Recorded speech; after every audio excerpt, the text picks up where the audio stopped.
Pratasmarana Stotram, a morning prayer by Sri Shankaracharya.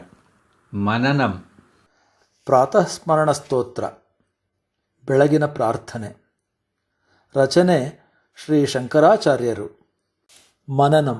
ಪ್ರಾತರ್ನಮಾಮಿ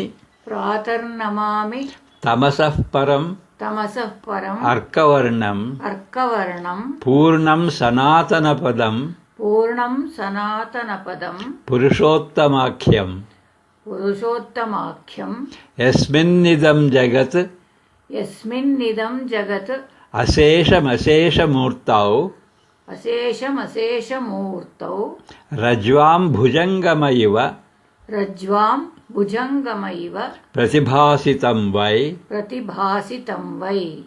As it dawns, I bow down to that effulgent one, shining with the brilliance of the sun beyond darkness.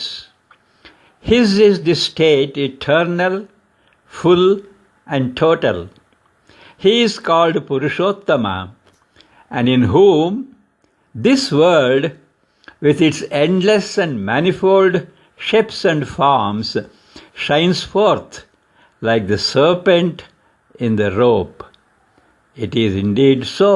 ಬೆಳಗಾಗುತ್ತಿದ್ದಂತೆ ಕತ್ತಲಿನಾಚೆಗೆ ಹೊಳೆಯುವ ಕಾಂತಿಯುಕ್ತ ಸೂರ್ಯನಂತೆ ಪ್ರಕಾಶಿಸುವ ಆತನಿಗೆ ನಾನು ನಮಸ್ಕರಿಸುತ್ತೇನೆ.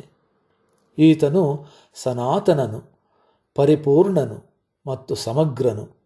ಈತನನ್ನು ಪುರುಷೋತ್ತಮ ಎಂದು ಕರೆಯಲಾಗುತ್ತದೆ.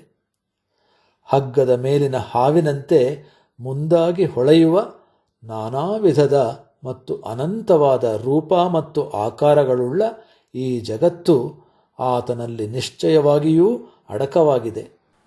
ಪ್ರಾತರ್ನಮಾಮಿ ತಮಸಃ ಪರಮರ್ಕವರ್ಣಂ ಪೂರ್ಣಂ ಸನಾತನಪದಂ ಪುರುಷೋತ್ತಮಾಖ್ಯಂ ಯಸ್ಮಿನ್ನಿದಂ ಜಗದಶೇಷಮಶೇಷಮೂರ್ತೌ ರಜ್ವಾಂ ಭುಜಂಗಮೈವ ಪ್ರತಿಭಾಸಿತಂ Y.